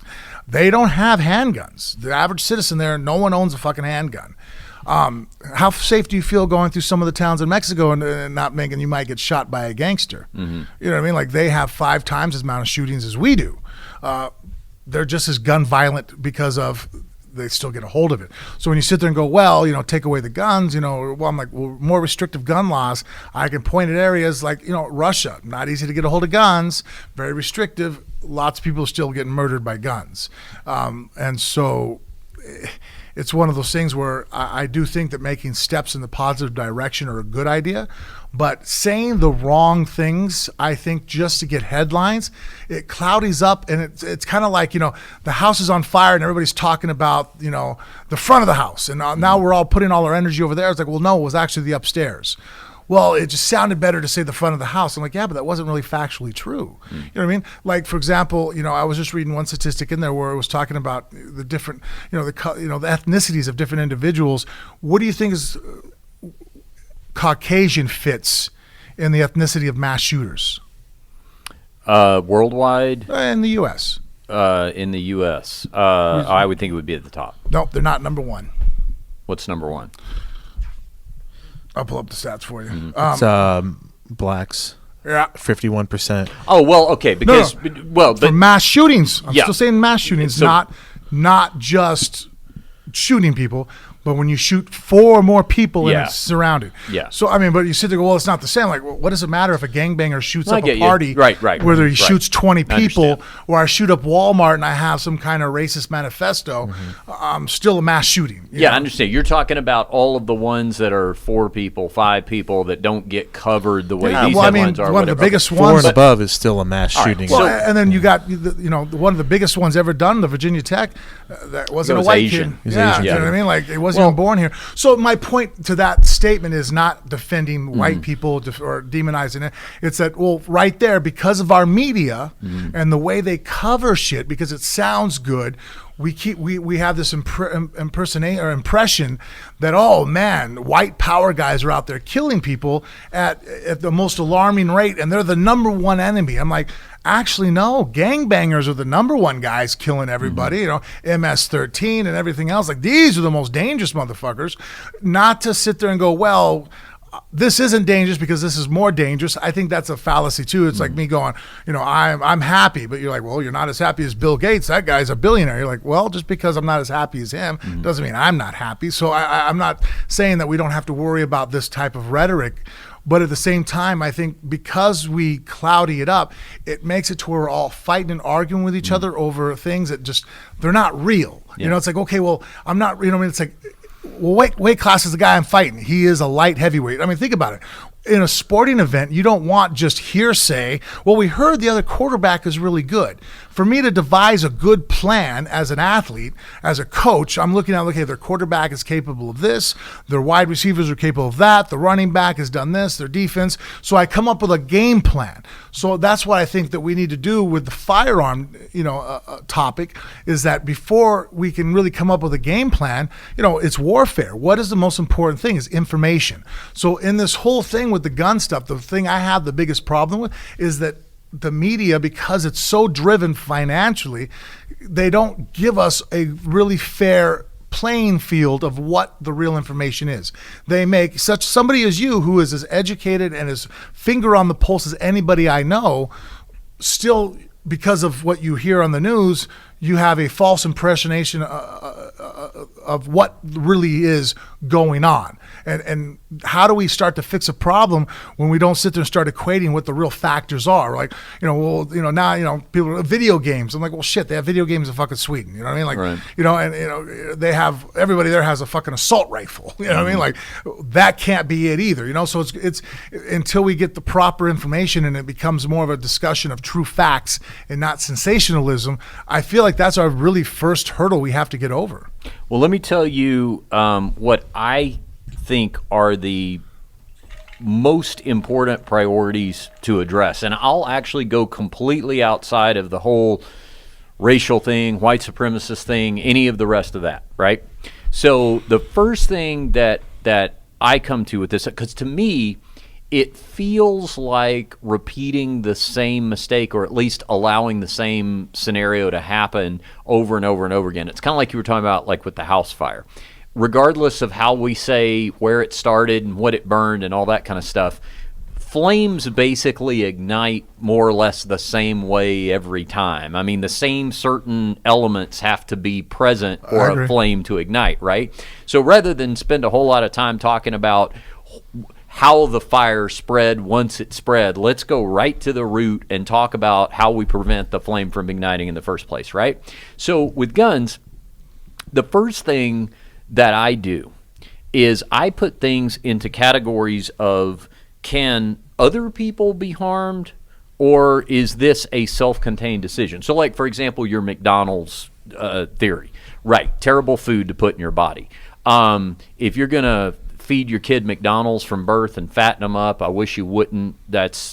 Please don't do that. But the difference is, my kid sitting next to him isn't going to be affected. If you don't vaccinate that kid, he could breathe on mine and now mine's affected. So just in a broad sense, I put things into one of two categories like that, right? So that's why, for example... And the fact that you have a parent that's feeding their child and giving them type 2 diabetes... Sure. Doesn't fall into that category? It does, but okay. So it's not, in that sense, it's not a perfect analogy, but what I mean to say is, can someone else's poor decision immediately affect me just by the fact that I'm in the same room as them? If you want to shoot heroin and you're not injecting it into somebody else, you're injecting it in your own arm, you're affecting yourself. Right. In a sense, you dying of a heroin overdose doesn't affect me. Yeah, I still want to address those problems, right, but they're not as primary. So, for example, if all that was happening with all this gun ownership is suicide rates were through the roof, I would still want to address that, but I'm not as concerned because you're making that decision, and that doesn't have anything to do with the fact that I'm at Walmart shopping next to you. So that's first. For me, like, I do not understand the concept of not having to prove a standard in the way of like a license to own a gun, just like a car. The idea that I would ever be able to buy a car without a driver's license and just say, I'll learn to drive it later, and you watch me drive off the lot into traffic is inconceivable, and I believe that is for a lot of people. I think what happens, and you tell me if I'm wrong, I think what happens at that point is that's where slippery slope comes in, and then the gun advocate will say, well, yeah, but that's gonna now I'm gonna be tracked as a gun owner. Well, not tracked, but could be denied guns. I think that's what they're worried about, because you sit there, like, for example, like, you see the people trying to rebel in Hong Kong, right? They have no power, because they don't have guns, and again, not that, firearms are not really, that's what our Second Amendment is really for, is that I have enough guns or I have access to weapons and I'm a pain in the ass to the government trying to come in here. And I know I've been one of those people that used to make fun of guys that thought that way, but the more thought I keep looking around the world and countries, I mean, look how much of a hard time we have in Afghanistan or going through Iraq, and I'm sitting there going, well, you have just a bunch of guys that are highly motivated with just AK-47s, and they give the American Army a hard time. I mean, we're spending billions of dollars to go through there. I mean, a bunch of Viet Congs, they kicked the shit out of us with just some very low technology, but they had access to weapons. They had access to guns, and because of that, they were a problem. So I think they were everywhere, and you didn't know who was who. Right? Yeah. So now as a civilians, I feel that us having those guns is one way to know that, hey, look, I know that the government might pass some crazy laws, but at a certain point, they can't go over the threshold, because you're going to have a lot of armed Americans on the streets. And then who's the bad guy? Who's the good guy? Who do you know? We all have firearms. It's going to make them always think twice. I mean, I agree with Thomas Jefferson when he said that, a government should fear the people that they're policing, that they're governing. Well, and can I touch on the license, how you should have to have a license for the license? I'm afraid of, I don't know if I made that point, but sorry, that's one way of the government keeping guns out of people's hands, going, you don't qualify. Your ex-wife, she said you're fucking nuts, and you're like, whoa, now I don't get to have a gun, Well, also, it prices out poor people who live in bad neighborhoods, who I think need the guns the most. So you talk about they don't have the time, they don't have the money to go through all this licenses and training, and you deny them their basic right to defend themselves. Like, you take a $200 handgun that most people's handgun sits in their bedside drawer and collects dust, right? But it's there just in case they need it, and that's their right. And you can probably get your hands on a $100, $200 handgun.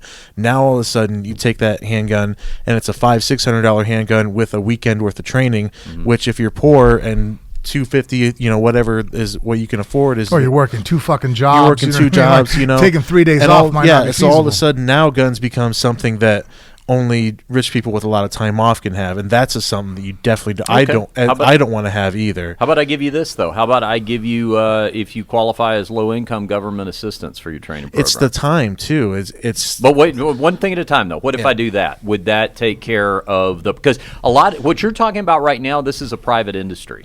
Like the whole thing about gun training, gun safety, it's all private, right? Yeah. So if as a concession, as the government, if I say, listen, we're going to have a license, just like every state issues a driver's license. But here's the thing about you can buy a car without a driver's license if you're going to keep it on your farm. Like I sell all the time, like Craigslist looking for trucks back, especially when I back lived in a rural area. It's like, has no title, be great for a farm truck.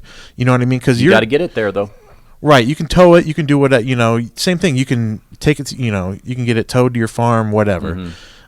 But your gun's going to stay at your house. Like, to get a concealed carry, yes, I do think you should, because you're taking that gun out in public. Right. Now you should get a license. But your gun is going to stay in your house, just like you can have an old clunker car that you're going to, I'm going to fix this up, me and my son, and it can sit in your garage unlicensed, no title forever. Same thing with your gun. It's in your own house. But when you take it into public, I do think you should have a CCW to prove that, yes, I can take my gun into public. I understand that it's easily concealed illegally, but you have the right to keep your gun in your own home. For a second, though, you've got that truck on a farm. However, the reason you've got it on the farm with no title is that there's nobody else on the farm driving the opposite direction. If there were, let's say there were, for whatever reason, I'm pulling in your driveway and you hit me with this truck with no license, you're in legal trouble. Well, you're trespassing in my driveway too. But let's say I'm invited. Well, you're not. Just play the logic through. What I'm saying is that you're going to have a responsibility as the operator of that truck if you cause harm or injury, right? Even though it's on your property. I wouldn't mind this. Speaking to the point where you're talking about, I think that because it is a Second Amendment, we have so many of the things. I mean, look, Bella can't get her driver's license until she takes driver's ed in school. Yes. Right? I'm all for that. Every American should take a gun class at school. I'm all for it. Okay. That way it's being subsidized now. It's a U.S. government. They're paying taxes, paying for it. I'd rather everybody be more educated on firearms and have a better understanding of them, as long as it doesn't impede people from having access to them.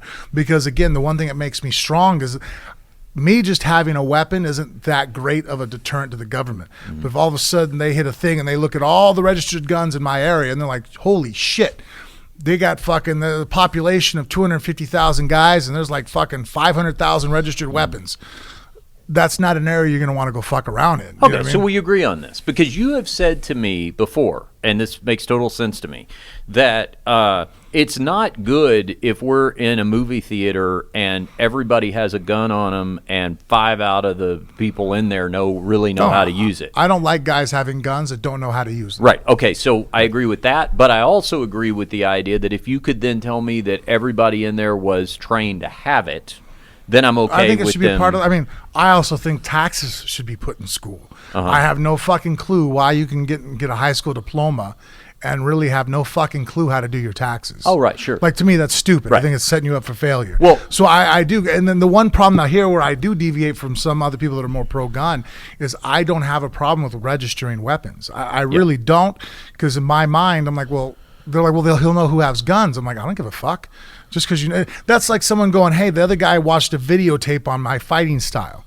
Well, all right, well, fucking now you still got to do something about it. You know what I mean? Like, so now you know that I like arm bars. Who gives a shit? You know what I mean? And also to your point, if my gun gets stolen or you break into my house, yes, I have a greater chance of getting the shit back. Right. That's and also, my own. I think that's more of a, because to me, being practical, what is most likely going to happen? The government coming to my house to take my guns away from me, or some fucking jackass who breaks into my fucking car and steals my gun? B has happened to me now twice. You know what I mean? Like, and if the fact that if he had to register the gun, or if it went through any kind of system, the gun could be connected to me, I could possibly get my gun back. And to you, the point you made before that one, that hey, there would be something to be said for the government being able to look at an area and go, wow, look at all these guns, right? Then to me, the more registered weapons, the more that can happen, is they can look at a map and go, okay, this is a heavily fortified area. But to me, that's the gun lobby would have to have the faith that a lot of people would want them at that point, that everybody would want to arm themselves. Well, I mean, and I think it's part of being an American. It's definitely an individual or very. What other country has the gun ownership that we have? That has it, as far as that we're rebellious. We don't want to be put under the thumb, and I think that rebellious personality that we started out with, I think is what's allowed us to be who we are. We're not easily to cattle, and so I want to maintain that. Well, and the only way to maintain that is through proper firearm ownership and people knowing what they're doing. You know what I mean? Like I said, if we're just have a militia, it does me no good that just because Billy Bob owns 300 fucking guns, but he can't fucking shoot straight, can't reload, doesn't know how to deal with a malfunction, and has the fucking cardio of a fucking 90-year-old fucking pig, then I'm like, well, you ain't fucking helping me out either. You're a disaster. You know what I mean? Like, to me, be an asset, be a warrior. All right, so that makes sense. And then, I also point to, Mikey and I were talking about this before the show even started, but one thing that's a real pet peeve of mine these days is the where do you draw the line crowd, not just on guns, but anything. People who will go, well, you start one, you make one rule, and then where are you going to draw the line? We draw lines all the time in society. They're called standards. They're called laws. There's a reason why you can't drive 100 miles an hour on the freeway, but you can still own a car. We drew a line at 65 miles an hour. There's a reason you can't fuck her when she's 15, but you can when she's 18. Well, you pass one rule, what are you going to, next thing I know, I won't be able to have sex at all. No, but we decided it's 18. So there's a waiting period. I mean, we do that all the time. So the idea that, okay, well, we can't have one standard lest we completely take away everybody's guns, I'm not saying that at all. No, I just think there could be some basic ideas. When people start putting in that guns are meant for sporting, and I have to stand there and correct people. No, that's not the only purpose for guns. Is True. to kill sporting animals. I have guns that are meant to kill people. Right. And that's why I own the weapon. Right. That's its one and only intention in life, is that if I have a human being that's going to do harm to me or my family, this is going to take his life. So now let's talk about. So when people sit there and go, well, no assault weapons, I'm like, well, an assault weapon is a very efficient weapon. An assault rifle is the best weapon for me to take someone's life. I need to always have access to assault rifles too. Well, let's talk about technological advancements then, because this is my next priority of concern. So there's licensing, but then there's learning how to use the weapon, but then there's this. I saw somebody say, it's a popular tweet that was going around, someone saying, well, we've had guns for hundreds of years. What's changed? Why is this just now a problem? Well, I think part of that is technological advancement. It's like saying we've had flight for 100 years. Why did we just start worrying about people flying planes into buildings? Well, because 100 years ago, it was Snoopy and his Red Baron crop duster. Now it's jumbo jets and hundreds of people and, capable of much more destruction. So when we talk about those high-capacity clips, the guy in Dayton had a 200-round clip on him. He killed... Call it a magazine for me, dude. Magazine? Okay, whatever. Yeah, don't... All the gun guys in the room are like going, it's not a clip. You know what that is? That is the liberal equivalent of when we turn into the grammar police because some redneck doesn't know your versus your. But they're That's the ones... true. They're the you keep calling it a clip, and then they're- we'll just keep doing this. They're the people who go, oh, they think AR-15 stands for assault rifle, whatever. That you get what I'm saying. All right, so magazine, but 200 rounds. So here's the problem: cops kill that guy in 30 seconds. You can't Armed police officers killed him in 30 seconds. Yeah, but you can't get much better response time than that. I mean, you think about it; that's going to be about as good. Which as is you're also gonna my do. argument for why same thing would happen if, let's say, me and Mike are there and we're carrying, and also we see a guy pull out an assault rifle and he starts fucking mowing into the crowd. He carries, I carry. Yeah. At that moment, I can't outrun this guy because he's shooting rounds that are going to faster than I am. So we're also armed good guys. Fine, but the 30-second principle is what I'm saying. We're not going to do better than 10 seconds, 20 seconds. I mean, let's think about it realistically. Right. And but that's my if somebody's point standing to right that next is to that him. because there was an armed person within perimeter of Yeah. him, it wasn't that it was a cop so much. It was Yeah. that somebody who was a good guy who had training had a gun. So the more trained good guys Right. there are, the faster that 30-second response could be. Sometimes a guy goes and does that, and cops are 20 minutes away, but what if a guy with a gun was that much closer? No, that I understand. But what Richard's getting to banning high-capacity magazines. Yes, because here's my point. In the 30 seconds, 25 seconds, whatever it ends up being, he kills 9 people. So under our best scenario of somebody was right there, somebody who was trained was right there to get him and got him, right, and prevented a whole lot more carnage, he still gets 9 people. So if he's got a 6-shooter, he's not getting 9 people. Because at best, if he was a perfect shot and gets 6, he's got to reload to get the other 3. Okay. So what I'm saying is that when you talk, and you've talked before about how those high capacity clips are so that a bad shot can do more damage before they're neutralized. I don't think I need more than 30 rounds. So I think that 30 round is about what I can carry with multiple magazines, and what under proper, really, most gun guys I know don't shoot more than 30 round magazines if our life depends on it, because once you start going above that, the quality of the magazine starts to diminish and you have a higher chance of malfunction. Right. They usually fuck up. Yeah, like the Vegas shooter, the one thing I was surprised of is he had 100-round mags.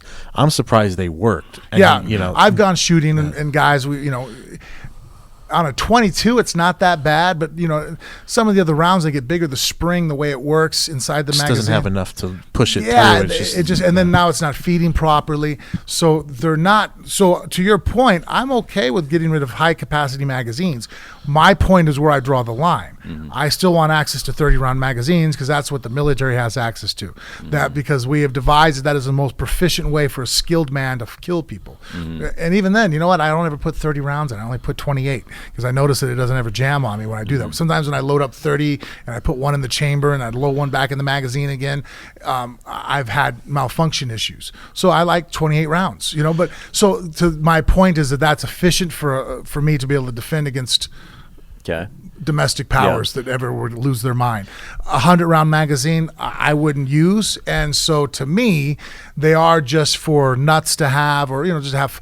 To me, for the most part, it's for guys to have fun. They go to the out. It's cool if you have a fully automatic, or to pull the trigger that many times. If you have the money to shoot fucking 100 rounds at a go, they're of novelty. That because they're only a novelty to me, to a good gun guy, and the potential for harm and abuse is very high. I'm okay with drawing the line, but I don't like drawing the line at 10 rounds or 5 rounds. California, you can have a 5-round magazine, it has to be soldered in. No, fuck that. I got to have a 30-round magazine that I can interchange quickly through proper training. And yes, I'm going to keep the weapon firing. And here's the thing: is that stuff matters against in a gunfight when guns are shooting back at you.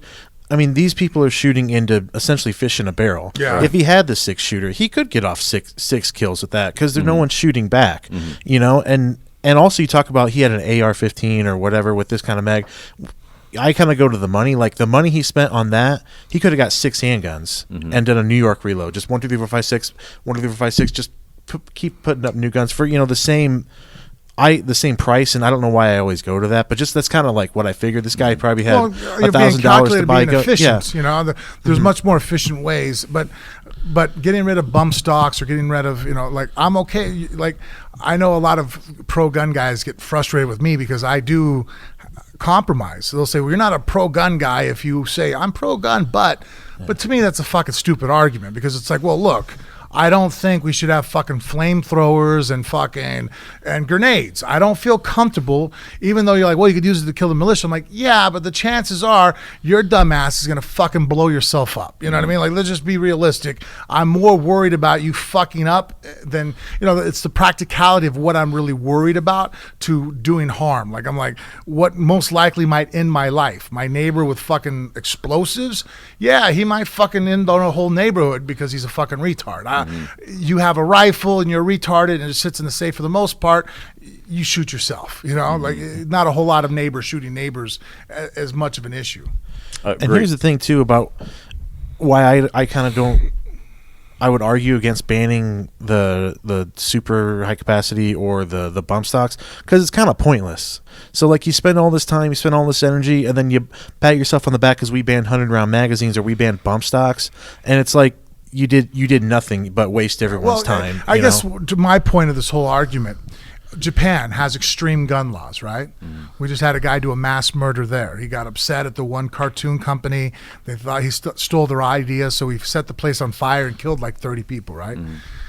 It's crazy people. You know what I mean? Like that guy had no access to a gun, but he killed 30 people. Do you know what I mean? Like in Japan, where the police officers fucking count every one of their fucking bullets. Now, had he had access to a weapon, would he have used a gun to do it? Probably. Path of least resistance. Would it have made his life easier? Probably, but you're not talking about a person. When somebody's going to go into a crowd of fucking people and shoot innocent women and children, you're talking about a fucking really disturbed individual that sits there and thinks about this shit. And if you think that certain laws that are going to deter, you're like, well, that would deter me. I'm like, yes, but your brain is fully functional. Of course that would deter you. Just like the idea of being put on death penalty or making another person suffer would deter you.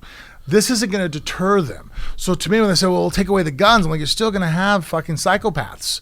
I mean, you still have a lot of assault and murders in England where I have no guns. I'm like, yeah, but they have 5 times as many people getting stabbed. Well, yes. But what I'm saying, though, about that is that because we do not have our mental health buttoned up here, and I will take... I think that's our biggest problem. But here's the thing. I will take great exception with the conservative politician who at a time like this starts talking about that, but when there is no mass shooting in the news, is doing everything he can to cut mental health funding. No, that's the part where... I'm painting with a broad brush there, but it's fair because that happens a lot. So what I'm going to say is this. No, that's why I think I know this is not a very Republican point of view, but I do feel that, like, someone, a house burning down, well, it pertains to me if your house burns down next to mine, because it might burn my house down. Correct. So that's why taxes are taken from me to pay for the fire department to come and save that guy's the socialist fire department. Yeah, the right. social. It's Yes. just, somebody who's 80 years old. The government's going to pay. We have a socialist system set up for them to be taken care of, because if not, it can affect the rest of us. Yeah. And so I don't have a problem with, I guess, and this is the part where, I guess I don't have a party I can join, because everybody, in one sense, I'm like, the Democrats want to take my gun, but the Republicans don't believe in fucking health care. I think health care does fuck me up. They're like, well, do it yourself. I'm like, yeah, but if my neighbor isn't being diagnosed and he has problems, and even if you don't have access to a gun, he's driving a car, and my kids are playing in the street, like, and he doesn't have access to fucking medical care to fucking fix him, or to, to identify this, now you are fucking with me. Now I do have a problem. Like, it's like, I have to make sure that my neighbor is taken care of. Even if I am a selfish son of a bitch and I only worry about me or my kids, me shutting my door to the world and say, well, hey, you take care of your own.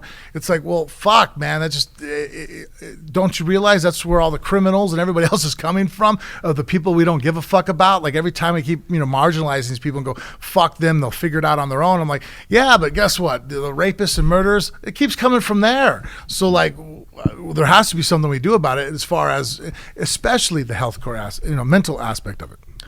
And one thing that kind of sucks, and it's not and it's going to be hard, is the culture change. And that's, like, I really like Tim Kennedy's post about it. And so I won't like read or repeat what he said, but there's that. And also, one of the stats is 26 out of the 27 deadliest mass shooters grew up without a father or without a father figure. And that's and you see that in the black community too. Most of their criminals, no dad. And that's something that has to change, but it's like, it's an aspect of mental health, right? And I think that too, and that's just something that's, if you don't, I don't know, I don't have a solution for, other than, like, quit fucking around and raise your kids. But yeah, you know what I mean. But I mean, you're talking about a problem that's probably even bigger than the gun debate, right? I mean, and that's what's, and I think that's the biggest root cause. Well, I think that's where, if we were to have a debate about what the problem with the firearms are, I think that gets more to the core of the problem. Going into, it's like the guy in Japan and what he did. Like, well, what alarms were off? What systems were set up for the society to pick up on this miserable, unhappy individual that wanted to cause harm to other people around him? Because that net catches guys. Because look, guys that are not angry at the world and pissed off and jilted aren't just sitting there going, you know what? I'm going to fucking, just because I can, I'm going to go to Walmart and see if I can shoot some motherfuckers. Like, people, I mean, the guy in the Walmart, he posted shit on 8chan that, like, his different fucking, his manifesto of what he thought, and no one's doing shit about it. You know what I mean? Like, to me, it's like, well, yes, he has guns, but if you take the guns away, you have guys that jump into semi trucks and drive them through fucking crowds. But that is why he needs to have a driver's license. And I understand that a driver's license isn't going to prevent him from operating the vehicle, but it registers him, it traces him. Like, what I'm saying is this. Well, no, I mean, I could just be a guy just jumps the fucking border, sure, not have jump in a vehicle. But if my mental health isn't there, yes. What I'm saying is this. A mentally unstable person in a free society is way more dangerous than a mentally unstable person in a suppressed society. If you tell me there's some guy that's stark raving mad and I go, where is he? And you go, well, he's in prison in solitary confinement. I'm like, well, he may shank somebody at some point, but I'm not too worried about it there. If you tell me that the stark raving mad guy is like, oh no, he's free, he's got a car to drive, he owns weapons, he's out there, he works with the public, now I'm much more concerned. Now, we're not going to sacrifice our freedoms for the protection of that guy, but I think we do have a higher standard, and we evolve as a society. It's kind of like, if you're this, constitutional purist, I mean, you can go back a couple of hundred years and find examples of things like, for example, being a doctor in a Wild West town is not the same thing now as being a licensed physician, right? Well, are you infringing on someone's rights to practice medicine by the old Wild West definition of it? No, but we have elevated our collective standard to make it more of a privilege or something you have to qualify to do to be a doctor. So what I'm saying is, I think there's actually an opportunity to celebrate firearms. I think there's actually an opportunity to make more people aware of the right way to use them and have them. I'm not opposed. There's something I could do with that. I understand a little bit, but I mean, also too, then there would be some different ideas that we'd have a long conversation about. I mean, I feel like Sweden is a very safe place, and because they have, was it conscript? Or is it Sweden, right? Oh, Switzerland. Switzerland, sorry. Yeah. Switzerland, people have to serve in the military. Right. Conscription. Thank you. Messed up the word. Yeah. And they keep the rifle at home, So now you have everybody and their mother fucking has a assault rifle in their home, and they have 1/10 of the problems with firearms that we do, if even that much, So I'm all for it, but I mean, to me, it's like, okay, also too, arming the citizens is a good idea. I'm always scared of unarming them, but if we want to talk about intelligent ways to do it to where it's more efficient, because to me that only helps build both cases. I want a more efficient militia at all times, ready to jump up and grab arms, and in turn, I feel like that would make it safer for everyday people around here, so they're not having these kind of barbaric accidents. What do you think, Mike? I just don't like the idea of having to.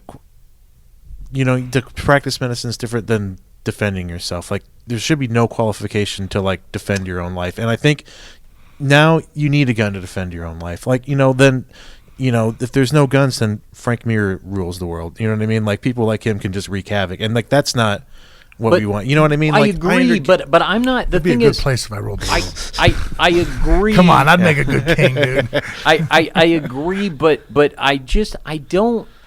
I guess I refuse to accept that we as evolved humans are not capable of setting common sense standards, because I think we do. It seems to be an exception for guns that doesn't pertain to a lot of other things that can basically cause fatal harm to somebody. And I don't just like I want money out of politics, I don't want any political lobby to become too powerful. Like, if I were on the board of directors for the NRA, this drives me crazy, I would say, who fucking stupid idea is it that we're going to stand collectively and say that people who are on a no-fly list, who cannot fly because they're on they're suspected of terrorist activities, it's okay for them to own a gun? Well, you can put on a no-fly list without due process. You can. So what happens if all of a sudden, let's say, like, they go with me, but hey, Frank has a podcast. Some of the stuff he says is a little kind of maybe out there, and I end up on a list where I can't own firearms. Who's the one discerning that list? I guess that's the problem I have with, like, who says that, I don't know. All of a sudden now I got to go to the government that I have the guns for the reason to protect me from is the ones telling me whether or not I can have the gun. What if they deem me as a threat to them? That's I'm my not a problem threat with to the you, red but I'm a flag threat to laws them. that Trump's suggesting, the red flag laws. To me, that's legalized swatting. You post something like, because you see what the qualifications for hate speech are. It's getting low. The bar's getting lower and lower and lower. So all of a sudden I tweet, man, you know what? Obama sucked as a president. Now I'm a racist white supremacist, and guess what? You can red flag me and come and take my guns. And it's like, okay, so someone comes over, they say, okay, you've committed racist white nationalist hate speech, and they know I'm armed because they're coming to take my guns, and they think I'm a radical. What are the odds that I survive that situation? And I don't like the We're seeing what happens sometimes when the government comes to take guns away from people. Look at they Waco kill everybody and shit like that. And I don't like like Frank said, who's going to make that determination that I'm a threat? That's why I think you can't take someone's right to defend themselves and right to defend their own life without due process. I would say that's definitely. You talk about draw the line. That's where I draw the line. Well, you have to have due process before you can take someone's I think people right to survive. If I don't get out of here, all right. Well, my guns are going to be used against me in a second. Yes, I got that going on too. I will just say that I do think people are entitled to due process. I also just believe in this, and I believe in this more than anything else, is that our government is a product of its people. The people who are in that government, I mean, they may have risen to levels of corruption or unreasonable power, but honestly, that's your fault as a voter if you allowed that to happen. I really do believe that. I think that I've lost a lot of faith in our government because of our lobbyist system. I have. Yes, if we got rid of lobbyists, yes. you know what? I'll tell you what. Tomorrow, if they ban fucking lobbyists and have term limits, I might be a little bit less scared of giving up my guns. But the fact that whoever has the most money makes the fucking decisions for our government nowadays scares the fuck out of me. So hence, I'm keeping my weapons. But the only reason we don't have that, Frank, the only reason we have not eliminated political lobbies is because the voting populace has not gotten together and said, okay, guess what? No more lobbyist contributions. And if you take them, I don't care which side of the political aisle you're on, we're not voting for you. If everybody did it, that'd be the end of it. But you want to talk about bipartisan support? There is behind-the-scenes bipartisan support for political lobbies because they all take it. Yeah. So that is, I mean, we're so worried about like defending our homes. Let's take our government back. Let's do that, and we can do that without firing a shot. But while we're doing that, we have to keep guns. Okay. And with lobbyists, I mean, where do you draw the line? Oh God. All right. Hey, look. That's a callback. I'm like every time, like, hold on, and then no, fuck. If I say something, we'll keep on going. No. Yeah. Where do we draw the line? I'm getting the angry wife text too. So Please, Richard, we gotta go. All right. Tell everybody how to follow us on social media, Frank. Facebook, Instagram. It's Phone Booth Fighting. It's Snapchat and Twitter. Just Phone Booth Fight. Hey, you guys, do us a favor. If you haven't done this yet, go to iTunes, look up Phone Booth Fighting, MMA, and iTunes. Click on the 5 stars. It'll just take you a second. You can do it from the app on your phone. If you haven't done that yet, please do that for us. It really, really helps us. Thanks to Billy Bob Thornton and J.D. Andrew from the Boxmasters for joining us earlier. Thanks to Porno Mikey, as always, for doing a great job producing. Thanks to you guys for listening week after week after week, and we'll be back next week with another one. For Frank Mir, I'm Richard Hunter. We'll see you next time on Phone Booth Fighting.